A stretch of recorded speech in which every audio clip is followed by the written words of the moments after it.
Olá, pessoal. Muito boa noite. Meu nome é Renato Cunha e é um prazer estar aqui com vocês em mais um webinar da ABHH, Associação Brasileira de Hematologia, Hemoterapia e Terapia Celular, e hoje um webinar bastante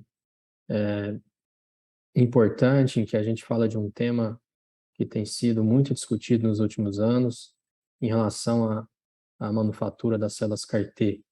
Eu tenho comigo o professor Wanderson Rocha, da Universidade de São Paulo, também vai nos ajudar na moderação desse webinar. E gostaria de agradecer a iniciativa da ABHH e o apoio da Cytiva para a realização desse evento. Bom, duas pessoas muito especiais para mim, que tiveram papéis, principalmente o Dr. David Stronsek, que teve um papel bastante importante na época do meu pós-doc, né? Através da época que eu estava no NIH, então a gente já se conhece há algum tempo e tem sido um colaborador bastante importante no meu trabalho no Brasil. Ele traz para a gente uma palestra que fala dos desafios na utilização da manufatura das células CAR-T. Dr. Stronsek, ele foi um dos fundadores, né, da iniciativa do NNDP lá atrás. Ele é natural de Minnesota, fez a sua formação na Universidade de Minnesota. Posteriormente, ele foi para o NIH e lá liderou vários laboratórios e hoje ele coordena o Centro de Engenharia Tecidual. Posteriormente, nós teremos a presença também do Dr. Steven Highfield, que também teve aí o seu PhD em Minnesota e posteriormente passou pela indústria, voltou pela NIH, né? Fez pós-doc, foi para a indústria, voltou para a NIH e trabalha com o Dr. Stronsek no desenvolvimento de protocolos. Acho que a gente vai dar início agora. Eu gostaria de chamar o Dr. David Stronsek para que ele possa fazer uso da palavra e iniciar a sua palestra. Com grande prazer que nós recebemos vocês e muito obrigado por ter aceito o nosso convite. Dr. Stronsek, fica à vontade e obrigado. Thank you. I'm going to give an overview of the optimized CAR T cell. So this slide shows a view of genetically engineered CAR T cells. First the patient. First, we have the patient with their cells by apheresis, then are expanded, then we have gene transfer, then we go to T cell expansion, and then the cell harvest. The entire process takes 7 to 10 days and requires a lentivirus or retrovirus transduction. It's easy to make CAR T cells that function well, but it's difficult to optimize CAR T cell quality. Our goal is to manufacture high quality CAR T cells for all patients, not just for an occasional high quality, but for every patient we manufacture CAR T cells, we want them to be high quality cells. We also want to make sure that our manufacturing meets all regulatory requirements, and we make CAR T cells available and affordable to everybody. So what are high quality CAR T cells? Well, first, they have to be effective clinically. They have to express the CAR construct. When we infuse them to the patient, they have to expand in vivo in the patient. They should persist in the patient if they're going to be clinically effective. And when they're in the patient, they need to kill the cancer cells. They also need to be safe. So they should have no or minimal toxicity, including cytokine release syndrome, neurotoxicity, or hemophagolymphocytosis, HLH. So when we manufacture CAR T cells, to really get high quality T cells, we want to make sure they're all consistent. So each product should have the same or similar potency. To do this, we need to use high quality reagents. We like to try and simplify the manufacturing process as much as possible. We also like to use automation of the processing steps when it's available and affordable. And then we like to use uniform starting material. Now, I'll spend a little time going over each of these issues. First, why use the highest quality reagents available? Well, first of all, they tend to have minimal impurities. then they're very consistent from lot to lot. So we know that when we manufacture a CAR T cell using the highest quality reagents, the reagents won't contribute to poor quality. And it also, our quality group and our regulators also feel much more comfortable when we use the highest quality reagents. So why simplify the manufacturing process? Well, when we try and make it as simple as possible, we reduce the chance that the staff makes an error in manufacturing. There are several steps in the process, so we like to make sure they're as straightforward as possible. We also, when we simplify the process, it reduces the chance that different staff perform that particular function in a different way. Because if each staff does things slightly different, it could contribute to variability in the product. Also, with a simplified process, it takes less time to train new staff.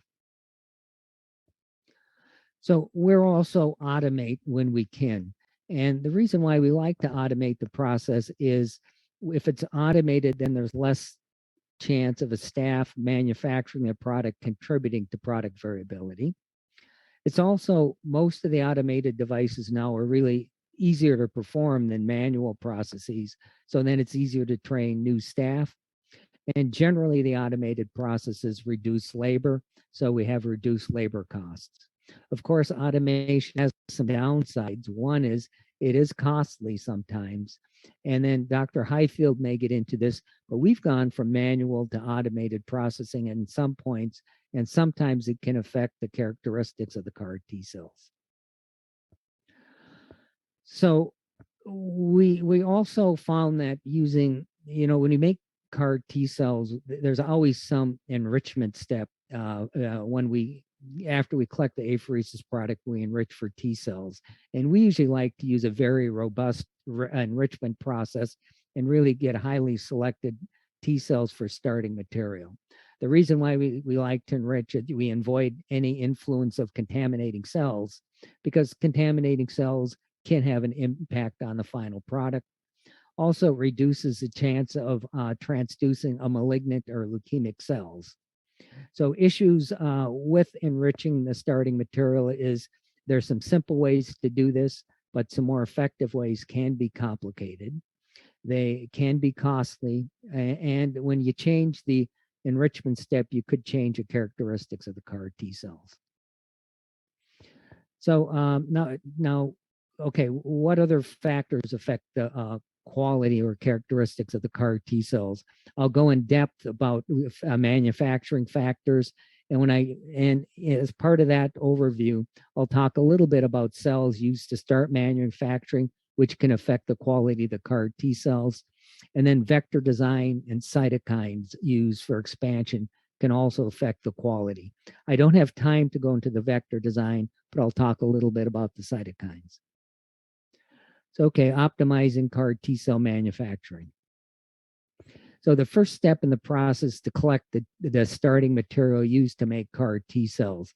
And traditionally, and even for all of our products, we use apheresis to collect the mononuclear cells, which are used to start manufacturing. We don't need a lot, and really apheresis is what we've done traditionally, but it may collect more it collects more T cells than we need. And again, when we set the apheresis device, they separate cells by density gradient separation, and along with T cells, it'll collect B cells, monocytes, some platelets, and some red cells. So there has to be some kind of enrichment. But before we get into that, I just want to mention that there's some patient factors related to the T cells that can probably affect the quality of the final CAR T cells. It's well known that some prior therapies that are given to patients can prevent their T cells from expanding adequately. There is speculation that the patient's disease stage can affect the quality of the CAR T cells, and really the type of disease they have could affect the quality of the CAR T cells. These last two issues really aren't fully understood, and our group and others are really looking at the effect of the patient disease stage and type on the quality of the T cells. So After the T cells are collected, they have to go through some kind of enrichment to really enrich for for T cells to start the manufacturing process.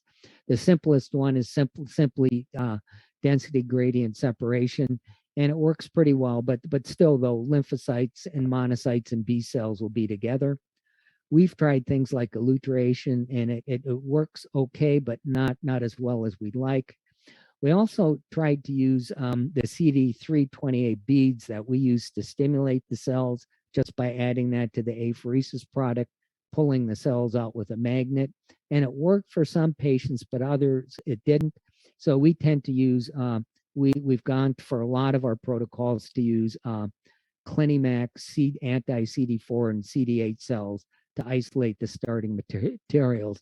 And that results in a highly purified T cell product. So this kind of summarizes the methods we use. We do use the simple density gradient separation for adults with lymphoma. And when we've manufactured CAR T cells from adults with multiple myeloma, it works well in that patient setting, and it's low cost. And so we're sticking with that method.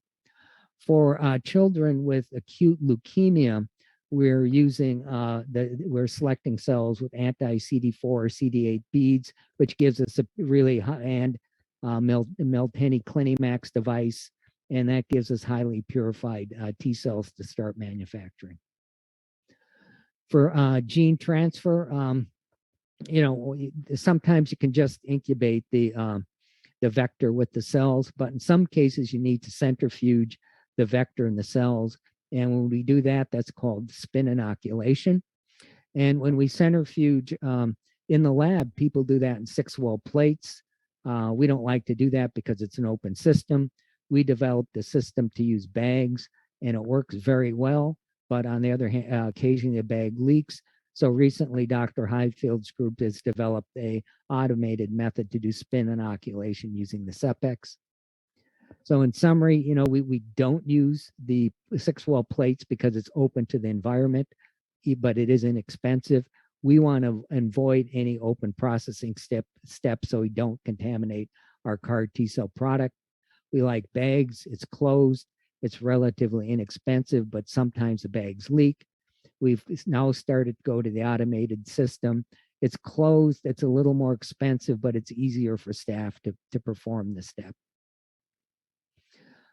The next step after gene transfer is cell expansion. For that, we need to stimulate the T cells.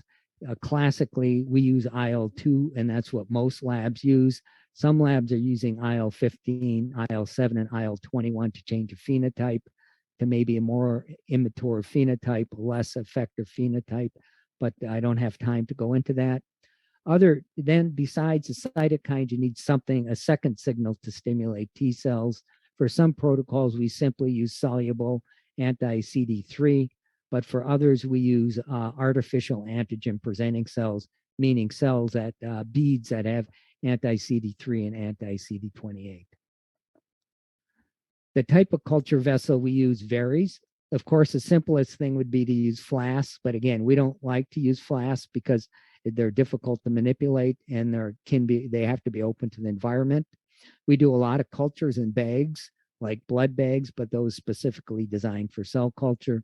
We use a closed system gas permeable device shown on the bottom right, which works very well for expanding cells. And that can actually be set up so it's a closed system. And then we've also had quite a bit of experience with some automated culture systems, and I'll talk about that later. We don't like to use flasks, even though they're inexpensive because they're open to the environment. We do use a lot of bags. They're closed, and they're relatively inexpensive. The problems with bags is the cell densities are very low. So we really have to have a lot of media and a lot of cytokines in that media. And then sometimes it can be, it's harder to wash the end product. We have used gas permeable flasks. You can grow cells at a higher cell density. The flasks are more expensive though than the bags. Again, we're using a lot of automated system cell culture for CAR T cells. It's closed. You can get high cell densities, but the devices and the disposables are fairly expensive. So finally, when it comes to washing the cells, even when we culture in bags to make a CAR T cell, you'll end up with 2, 3, 4 liters of solution. So we use some type of automated device to concentrate the cells. We'll use a Lovo, the Cepex. We have used the COBE 2991. The problem with that one, it's a semi-open system. The limitations with all these harvesting devices, they all have a specific volume they're good at handling, and they do take time to process the cells. So it might take an hour or two to wash the cells. Finally, I want to talk about automated systems. And again, the one we use a lot is the Clinimax Prodigy. It's fully automated. So it'll do, you take the apheresis product, it'll do the T cell isolation, the gene transfer, the cell expansion, and the cell harvest. It is limited that the maximum capacity is 2 billion CAR T cells that you can make, but typically we give 1 million CAR T cells per kilogram. So that's we only need 100 times 10 to the 8th, or 100 million or 1 times 10 to the 8th CAR T cells. So it makes plenty of CAR T cells for our needs. There are a couple drawbacks with the Prodigy. It's limited in the amount of in-process analysis you can do, and it's a little bit difficult to modify their programs. But overall, we use it quite a bit to make CAR T cells. It saves labor. Again, one of the downsides is the instrument's expensive, and then the reagents to process the cells every time you use it can be expensive. Finally, in summary, it's important to make consistent, clinically effective, and safe CAR T cells. There are many options for making CAR T cells, so there's no one right way to make CAR T cells, but you need to be aware differences in manufacturing can affect CAR T cell characteristics. Thank you for your attention. I'll stop sharing and let Dr. Highfield speak. Much, Dr. Stronsek. It's a pleasure to have you here with us, and I will take this opportunity to introduce Dr. Highfield Stephen, who is in fact the new product management section. He works in the new product management section Center for Cellular Engineering at NIH in the Clinical Center. So thank you very much, Dr. Highfield, for participating to this webinar. It's your pleasure to have you here, and please give your talk, and after this we are going to discuss, raise some questions. Thank you. All right, fantastic. Thank you so much. Let me see if I can share the screen real quick. Okay, screen 1 or 2. Let's see.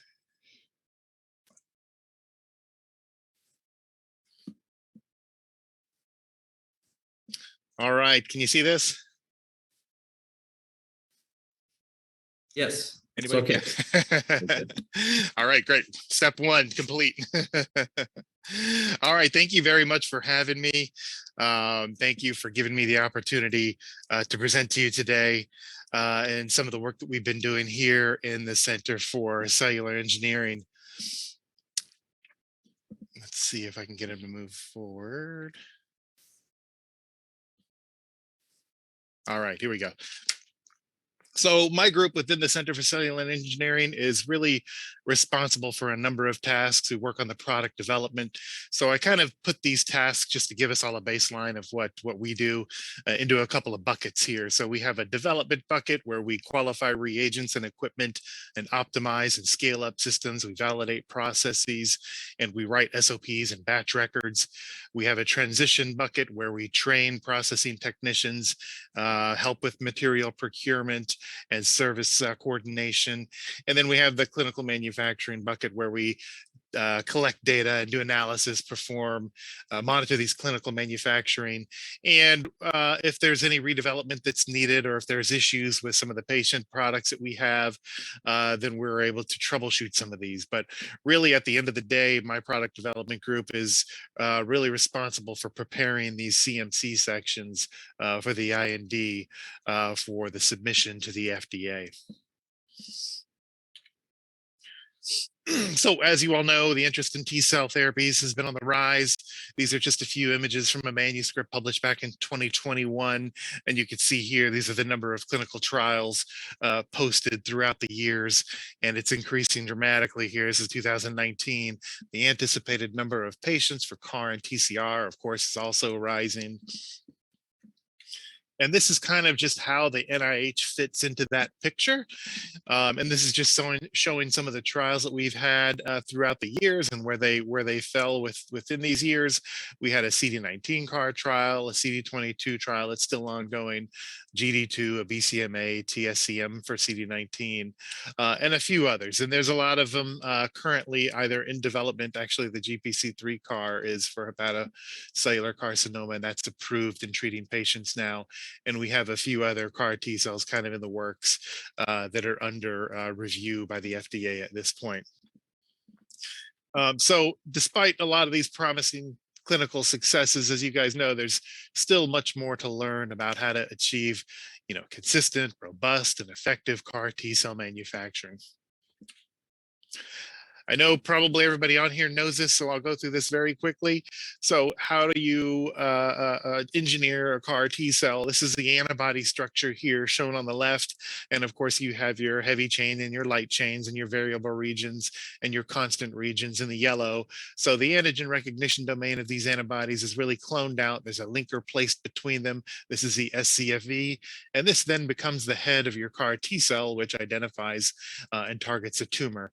There's then a transmembrane domain. Usually it's a CD28, but it can be a number of different domains. This links the head of the fragment to the internal body. Then there's a co-stimulation domain, which again can be a number of different co-stimulation agents. It could be CD22 or 41BB is what we usually see. OX40 is in there every now and then as well. This really strengthens these T cell signaling and enhances persistence and potency. And then finally, you have your CD3 zeta, which is your primary signaling domain that activates cytotoxicity of your CAR T cell. So this here is really a extremely simplistic take on some of the major steps in the CAR T cell manufacturing process. So of course you have the collection, cell purification, and activation, and then you have your gene insertion, transduction, either CAR or TCR, which is shown here. There's an expansion of these cells, and then an infusion back into the patient. So our job really is to develop a process that results in a cell type that is effective for the treatment of a particular disease. So in order to get the most effective cell therapeutic, we have to examine a large number of aspects of the culture, which may include some of these that I've listed here. And Dr. Stronczyk went over a few of these already. So again, cytokine support, are we going to use IL-2, 7, or 15, or a combination thereof? Which basal medium to use? There's a number of these currently on the market now that are GMP, like AIM5 or something of that nature, Tex-Mex. Stimulatory reagents, which I'll talk about in the next few slides. T-cell purification process. Do you want to use transduction enhancers to enhance the transduction efficiency? And then, of course, how long do you want to culture the cells and expand them? And a lot of that's dependent on the number of cells required per the clinical protocol. And here at the NIH, we utilize a number of different methods to manufacture CAR T cells. And the decision of which method to use for a particular CAR really is more or less based off of the preclinical data package that the PI provides. So we try our best to be as consistent as possible with the data they have already generated in their lab preclinically. So what this means is you end up with a lot of different methods for a lot of different, CARs that we have. I just show 6 here, just examples, but just to give you an example, of course, all of them start with an apheresis here at the moment. The purification step can either be phycol density gradient. We have some that are elutrated, some that are CD328 enriched, as Dr. Stronczyk was saying, and others that are CD48 selected. The culture vessel, we have some grown in bags, some grown in flasks, then bags to eliminate monocytes, and then some grown on these automated culture devices such as the Prodigy. Stimulation method, you can use OKT3, Dynabeads, at different ratios, Transact. And the cytokine support, as I was mentioning, you can use IL-2 at different concentrations for each particular culture, or IL-7 and 21 or 15. And the days of the culture that we have varies as well. Back when I made this slide, a lot of our CAR T cells were really at the 9 to 12 range, but these days, almost all of our CAR T cell products are around 7 days, and with the option to extend it to day 9 if needed, but 99% of the time, they're all harvested at day 7. So the manufacturing of CAR T cells can be broken down into several distinct blocks. Again, similar to what Dr. Stronchek was saying in his talk. So you have the T cell selection, activation, engineering of CARs, the expansion, final formulation, cryopreservation, and then product specifications and release. So my lab has really been involved with a lot of research within each of these blocks, and I'll show you some of these coming up in the next few slides here.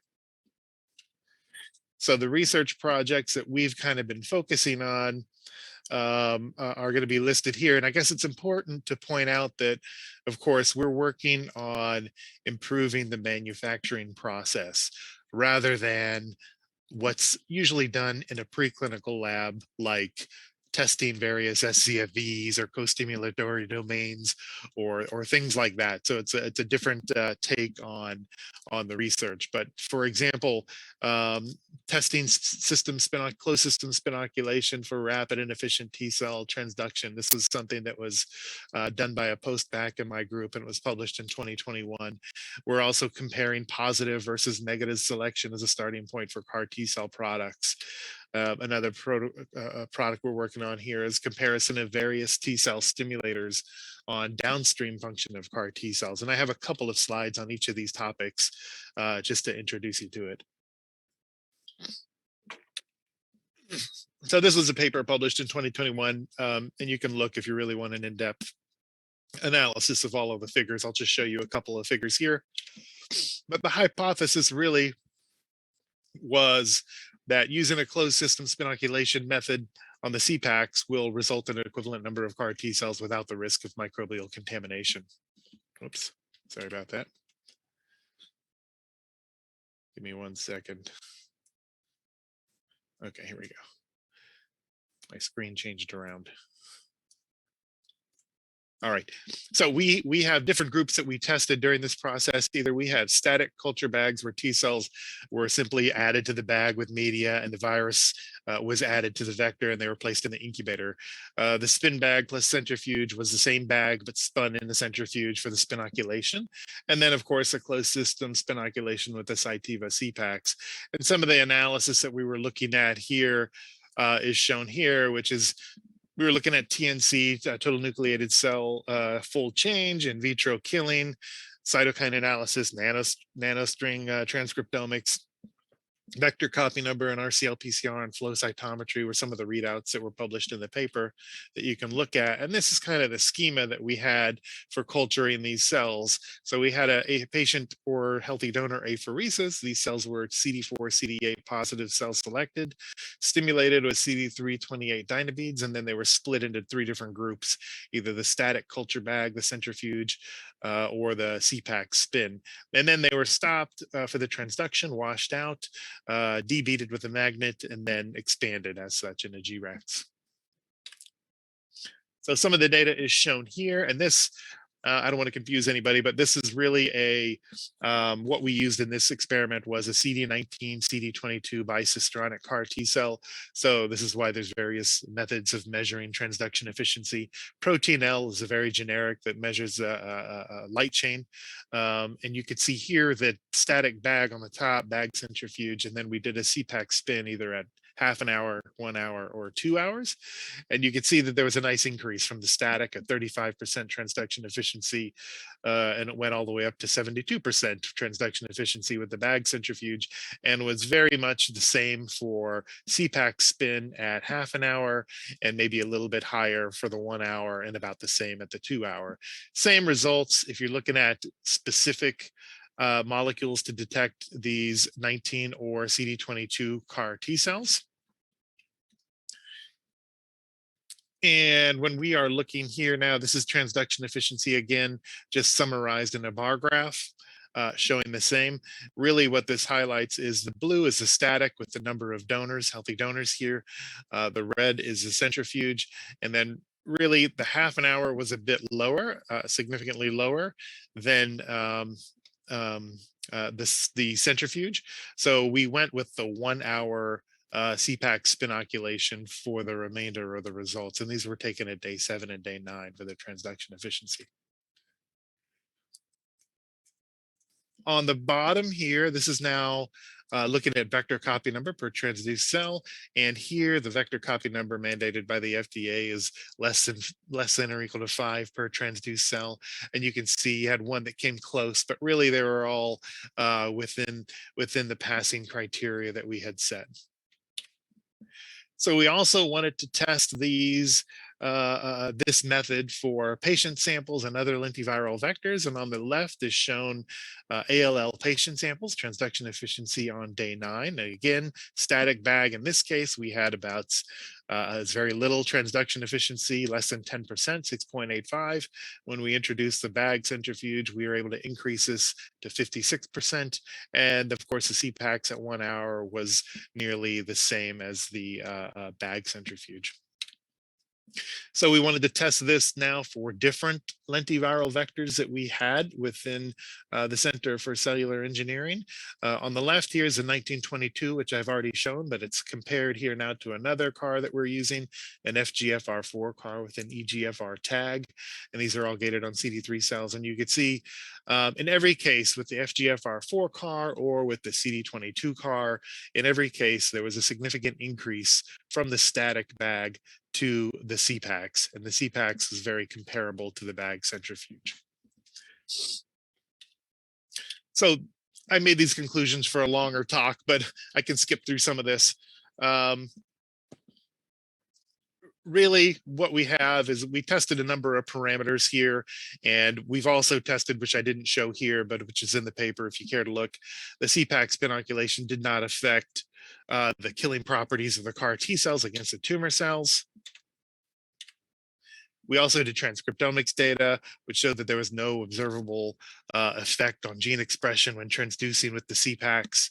And ultimately, this approach, we found it to be safer and easier for the manufacturing process, which can benefit cell therapy manufacturing centers.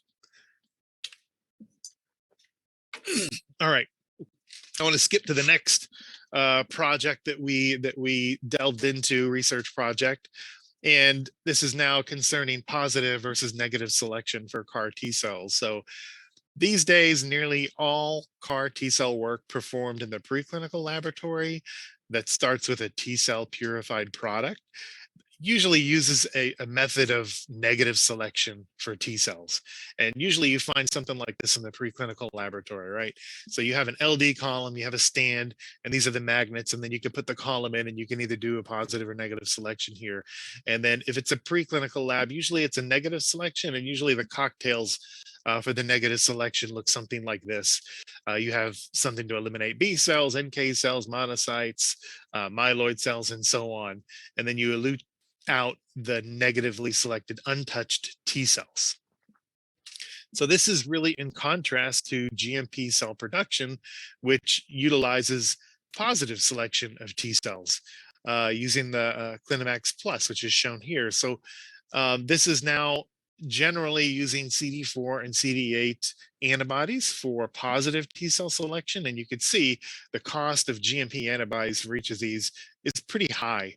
So one reason for this change is that a large number of cocktail antibodies that are made under these GMP conditions are needed for the negative selection.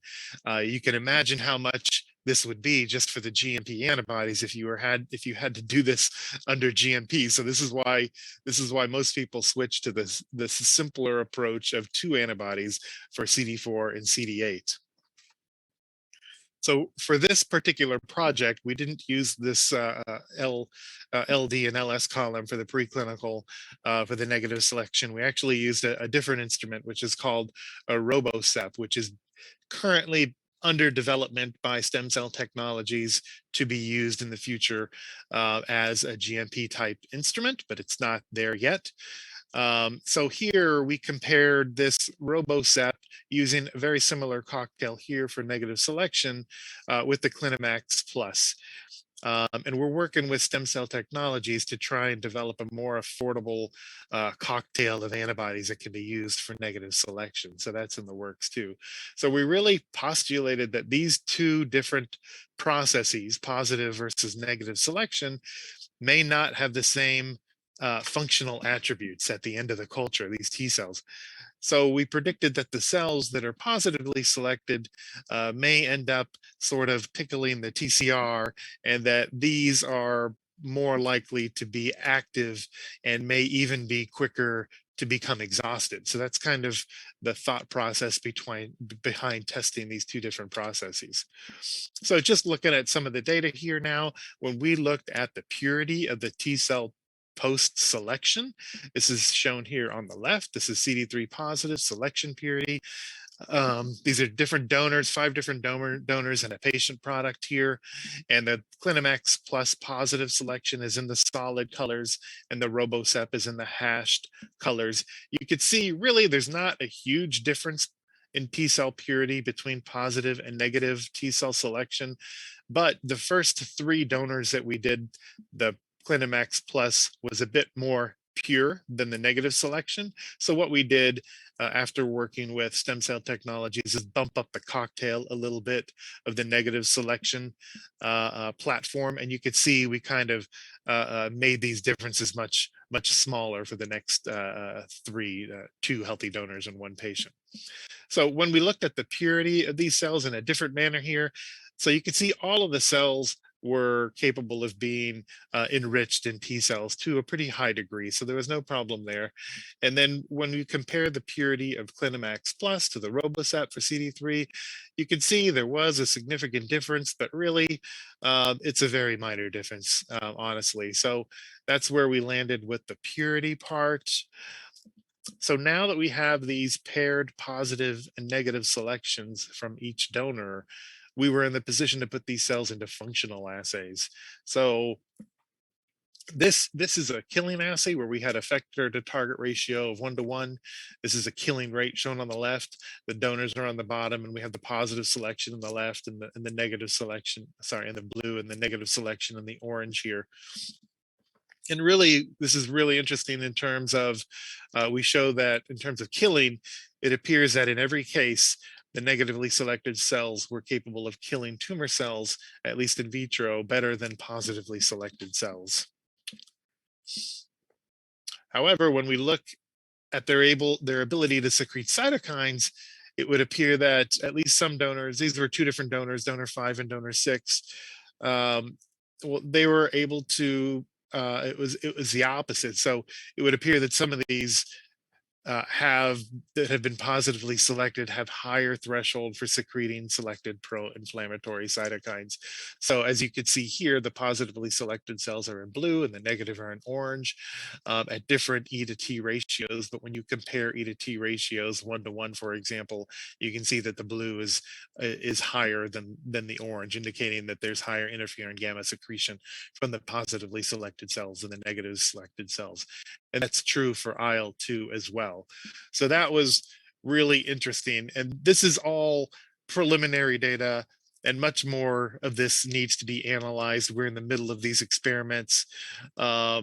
But it's an exciting start, and it is showing some promise in that we're seeing differences between these 2 differentially selected starting T cell populations. And it really puts an asterisk in some of the preclinical data that you see from some of these preclinical laboratories, because it doesn't necessarily translate to some of these GMP produced CAR T cells. So the last project that I'll share a couple of slides on here relates to T cell activation reagents. And most of you that are in this field will know that you have a wide variety of different T cell activation reagents that you can choose from. And really, you're sitting back left to wonder what the differences between these are, because almost all of them are based off of CD328. The current standards that we see most of the time are Dyna beads, which are CD328 coated magnetic beads. We also have T-cell Transact, which is from Miltini. These are polymeric nanomatrix conjugated to CD328. We also tested in these experiments a couple of novel reagents that are soon to be or on the market, and these are microbubbles from a group called Diagnologics. These are perfluorocarbon gas with phospholipid membranes bound to CD328, and clouds, which are available through R&D systems, and these are microspheres composed of alginate-based hydrogel bound to CD328. Again, all CD328 based, right? So you would think that there would be not much of a difference between these at the end product. So when we stimulate these cells with reagents and then put them through our standard CAR T-cell manufacturing process that I've shown before, this is kind of what we're seeing. On the left is fold expansion. The groups are not much different in terms of fold expansion between days 2 to 4, but expansion, we did observe that it was trending lower for Transact stimulated cells from day 4 to day 7. And when we look at transduction efficiency shown here on the right, it seems to be consistently higher among the 3 donors for cells stimulated with Dyna beads and microbubbles, which are the red and the teal colors here. So really interestingly, one of the most significant differences between these is shown here in this slide, where stimulating T cells with clouds resulted in much more CD8 T cells at the end of the culture than the other reagents. And you can see that very clearly here in this bar graph right here. When we look at the killing capacity of these different end products used in vitro assays, again, in vitro killing assays, not surprisingly, the cloud stimulated cells tended to kill more tumor cells or tumor cells better than some of the others. So this is, again, we attribute this as most likely due to the fact that they have more CD8 cells. And you can really, I'll walk through this figure here.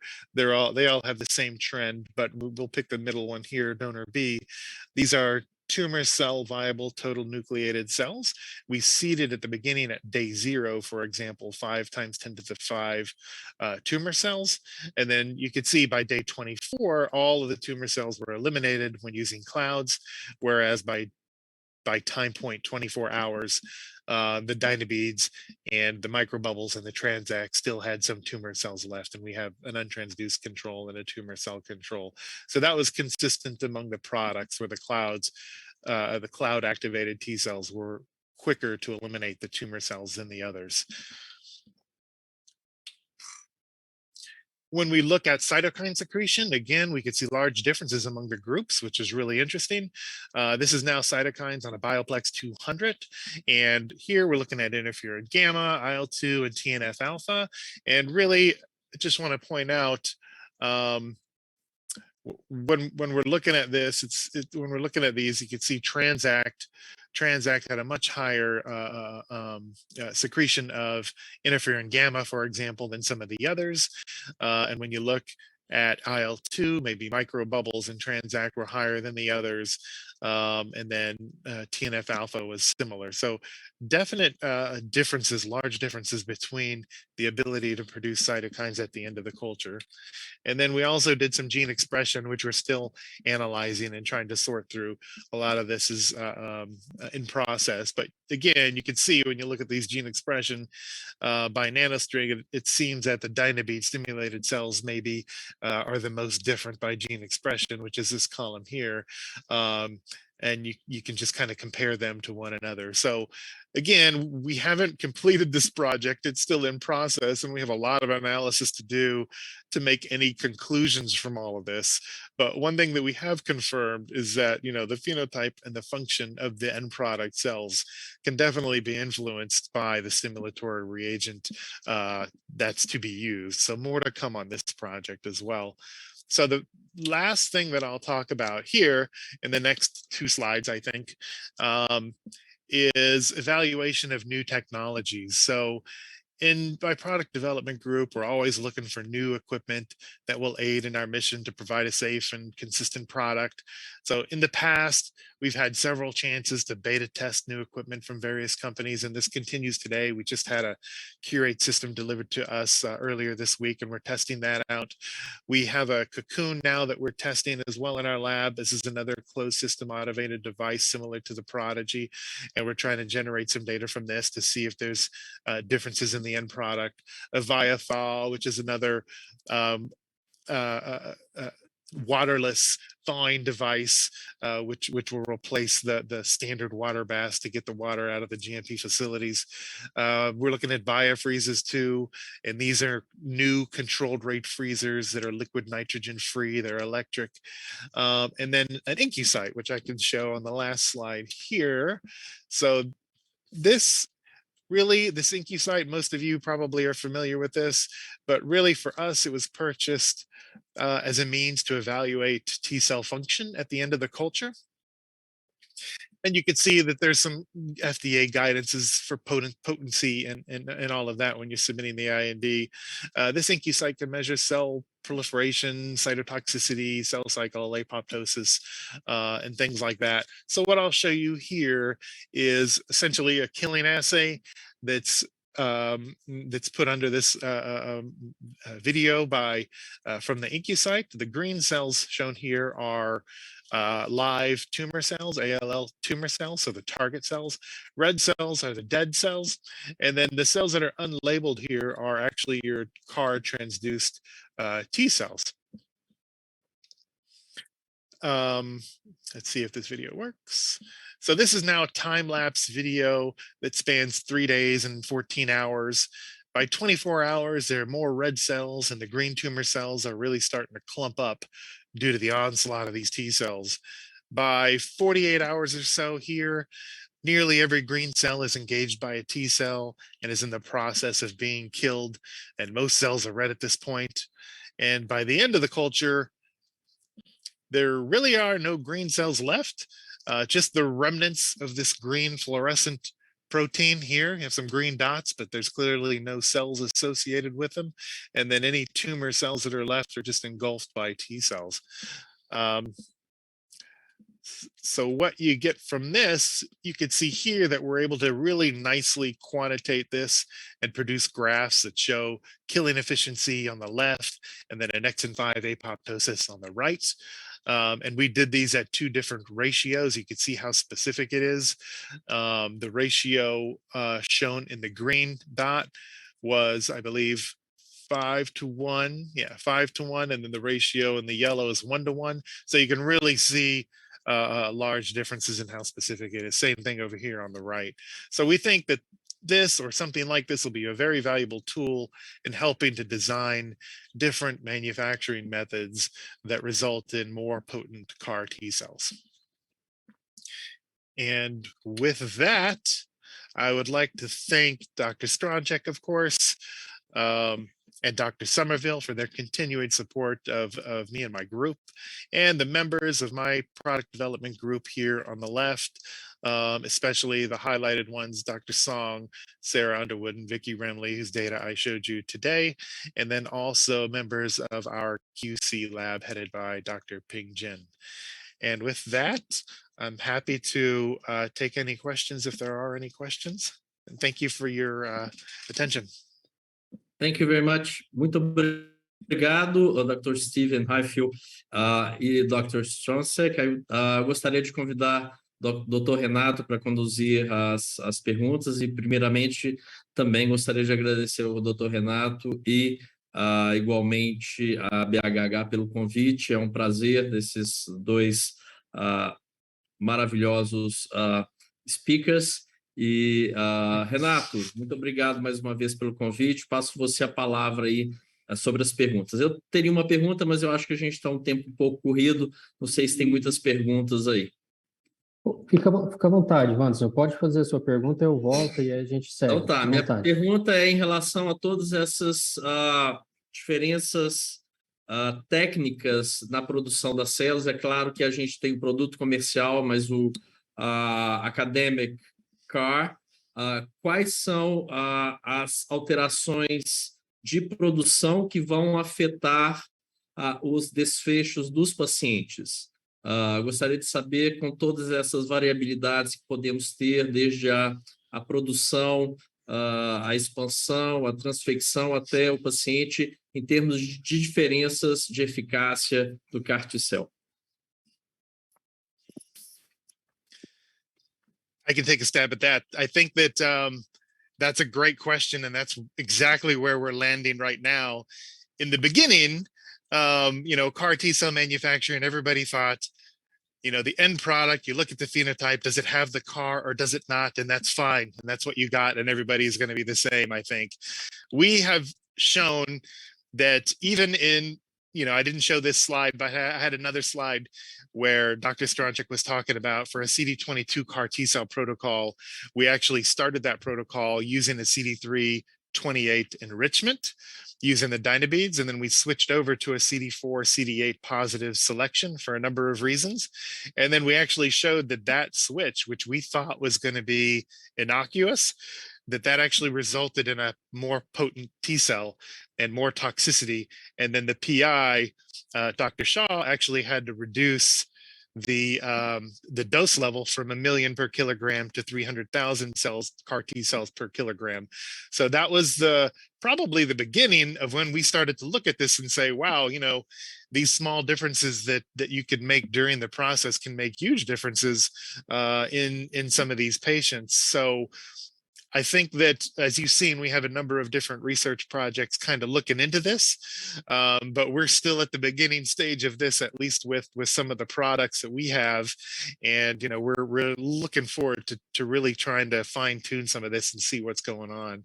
I don't know if Dr. Stronczyk, if you want to add to that. No, other than it's a great question, because we don't know a lot about how these commercial groups manufacture their CAR T cells, and they're not very forthright with it. To them, it's a company secret. And I think some of the Kite Novartis, they developed their CD19 CAR T cells quite a few years ago with the older technology. So anyway.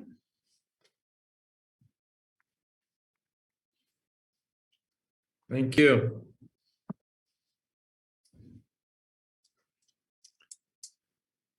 Você está sem som, Renato. Isso, já saí aqui. Obrigado, Anderson. Obrigado, Dave, Steve. Foi palestras maravilhosas. Bom, a primeira pergunta eu vou levar para o Dave. É uma pergunta um pouco mais conceitual. Eu acho que talvez ele seja a pessoa mais correta para responder, ou tentar responder essa pergunta, que diz respeito a, dentre as inúmeras possibilidades de uma plataforma de manufatura, a gente pode fazer aí uma comparação com a plataforma de montagem de carros, né? As montadoras, quer dizer, você vai trocando ali os equipamentos, você tem modelos diferentes ao final, mas para países como o Brasil, low middle income countries, é possível a gente já chegar numa equação hoje em que eu diga qual é a melhor opção que tenha a equação de custo-efetividade mais adequada, mantendo aí esse balanço que você mostrou na tua aula entre qualidade, performance, custo e segurança? O que você acha, Dave?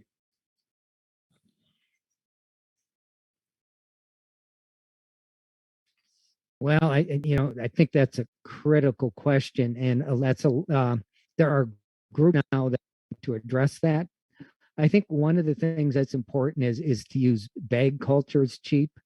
For adults with lymphoma, density gradient separation has been very effective for us. We don't have to use a expensive antibody selection, and so I think that's an important question to keep in mind. Also, people are talking about, well, do we really need apheresis? Can we collect whole blood to start with?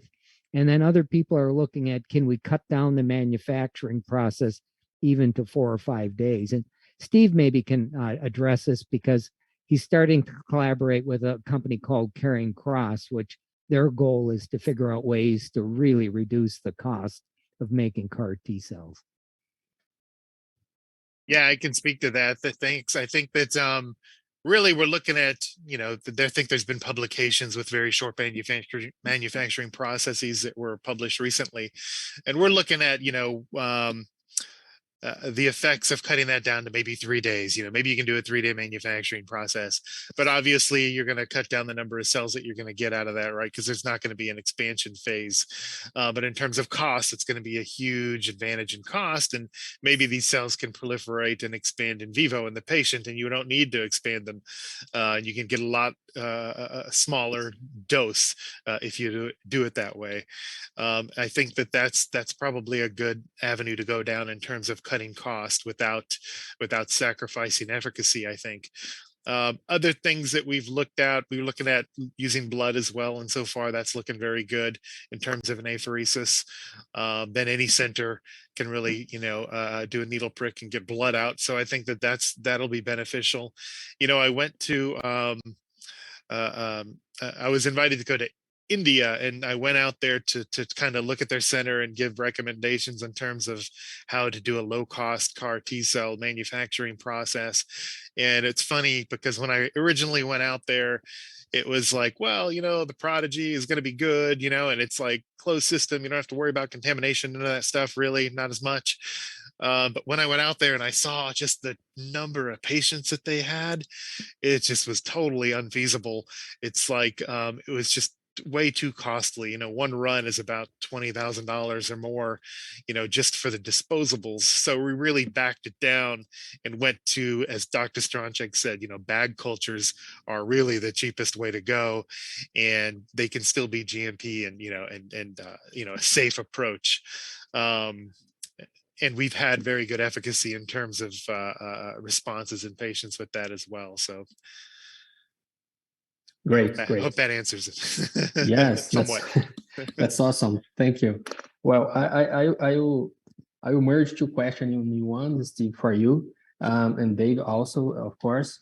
In terms of exhaustions in the dysfunctionality of the T cells and in the final product on PD-1, TIM3, and others, did you have the chance to check that in your new protocols you are developing? And do you think you should also check metabolic chains for these cells, or that's not feasible or quite expensive and go on? What do you think about that?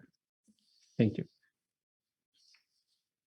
We're lucky enough to have a great assays team working with us, so we are able to check these different aspects. And for PD-1, TIM3, GAL9, all these exhaustion markers, we usually, at least in the last few protocols for sure, we're really trying to examine the phenotype of these cells at the end of the culture. And we don't see anything that stands out too much. We have seen differences in some of the memory stem cell phenotype in different systems that we're using. It turns out that if you use a Prodigy system, they tend to be more stem-like at the end of the culture than some of the others. But we don't know what does that mean. I think if you put them in killing assays, they kill just as fine, as some of the other cells. That may mean that they're going to survive longer term in vivo in the patients, but we don't know that yet. It's just interesting to see. And in terms of the metabolism, we're starting to look at that now. We don't have a bunch of data on that. But like I said, we're trying to compare these different, we have a research project comparing different bioreactors and, bags and Ziri and Prodigy, and different bioreactors, and looking at the end product. This is incorporated into that as well. So more to come on that from my end. I don't know if you have more to add to that, Dr. Stronchek. No, I think you covered that one very well. Eu tenho uma outra pergunta em relação à confiabilidade dos testes das células CAR-T em células de linhagem tipo JORCAT. Conseguiram entender? É possível? Vocês acham que as células CAR-T podemos testá-las in vitro para saber a real eficácia dessas células? São confiáveis os testes?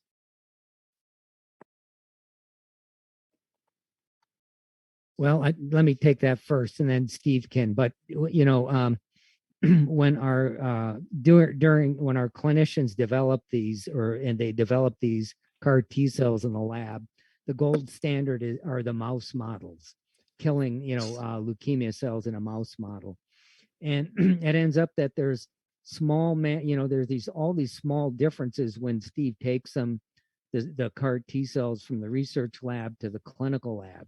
So recently, what they're doing is, once they develop their final manufacturing process and develop the final SOPs, they'll manufacture CAR T cells, give them back to the investigator to test them in the mouse model again. So Steve, you have a lot of experience with this. What do you think? Yeah, so in general, if you're asking, does in vitro killing assays correlate with patient responses, and especially using things like target cells like Jurkat cells, I'd say definitely not. I think that from what we've seen, killing in terms of, if you have a T cell transduced with a CAR and you know that it expresses that CAR, and you have a tumor cell with a target, in general, it's going to kill it. I think that's the lowest bar that you can have. It's nice, that you see, okay, you confirm that they can kill, but I don't think it means anything in terms of even in vivo mouse models. It really doesn't mean a lot in terms of that, and it definitely doesn't mean anything in terms of patient responses. So one thing that we have found in the past, and this is previous life when I was working at Novartis, is that I think cytokine secretion was a little bit more sensitive, a little bit better predictor than in vitro killing. So almost everything, we used to have to screen, I don't know, 60, 70, 80 different SCFVs for CARs to try to find the best one. And either they all worked or they didn't work. There was very few that were transduced with the CAR that didn't work in terms of killing. But where we found to be most sensitive was like interferon gamma and IL-2 secretion. So we were picking our products based off of the ability to secrete interferon gamma and IL-2, and that seemed to correlate a little bit more with in vivo efficacy in these xenograft models. And that's kind of how we moved that forward through the pipeline. Muito bom, é muito legal ver a experiência de vocês, né? E o quão enriquecedora é essa discussão.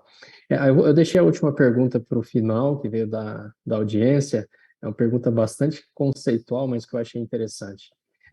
No sentido de quem quer começar aí a dar os primeiros passos na terapia celular, mas principalmente nesse nicho de processamento, desenvolvimento, enfim, que é aí aonde vocês estão. Tem conselhos? Tem algum advice para eles? Nós temos jovens aí na plateia que estão dando os primeiros passos e que ficam encantados quando tem aulas com pessoas com muita experiência e com muito conhecimento na área.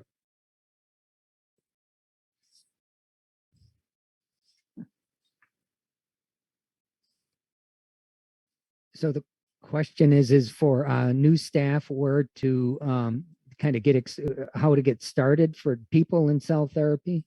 Yeah, exactly. To the young guys, they want to start. Any recommendations or any advice for them? Yeah, it's, well, we have kind of lectures and things, but there's nothing like coming to visit a center and seeing a process development lab like Steve's, and then seeing group manufacture CAR T cells. So I think it's best to spend some time at a place and see what's going on. Steve, you've had a lot of visitors too. What do you think? Yeah, we get a lot. I think that we're happy to show people around and kind of explain what we do and go through the instruments that we have. And I think that's been very helpful for a lot of people that are in academia, because I think that they just don't have the budget to test all of these different devices out. Like we're very lucky to have some of that, to be able to do that, and we try and publish so that people have that. I think in terms of training and trying to select the lab, I mean, at least at the NIH here, I mean, there's very good programs, fellowship programs, and there's even, I mean, really young people. Summer internships, right, for students, for post-bac. We have a post-bac program. The person that did all the work for that spinoculation project that I showed you, she was a post-bac. She came here and did a lot of work and then, published a paper, and now she's in graduate school. So I think that there's a lot of those kinds of things. Here at the NIH, I know, and I'm sure in academia in some places as well, I think trying to get into those spots as early as possible in your career, if you're interested in that, is probably very helpful. Muito bom. Se serve o meu testemunho, eu posso dizer que o período do NIH foi o momento de curva mais íngreme de aprendizado que eu tive na minha carreira. Bom, infelizmente eu tenho que encerrar. Está muito boa a discussão, mas a gente tem que parar por aqui por causa do horário. Eu quero mais uma vez agradecer ao Dr. Stronsak e Dr. Highfield. É um enorme prazer tê-los recebidos aqui. A gente ficou muito feliz com a presença de vocês. Agradecer meu parceiro aqui de moderação, Dr. Wanderson Rocha. E também, mais uma vez, agradecer à Associação Brasileira de Hematologia, Hemoterapia e Terapia Celular e também o apoio da Cytiva, que deu suporte para que a gente pudesse realizar esse evento de hoje. E eu gostaria também de aproveitar para falar para vocês do Congresso Brasileiro de Hematologia, o EMO 2022, que acontecerá dessa vez presencialmente, de 26 a 29 de outubro, na cidade de São Paulo. Estaremos todos lá, será um prazer encontrá-los. Espero que vocês tenham uma ótima noite e muito obrigado. Boa noite para todos. All right, thank you. It's very nice to meet you all. Thank you. Bye bye. Thank you so Tchau, much. Renato. Até mais. All right, bye, guys.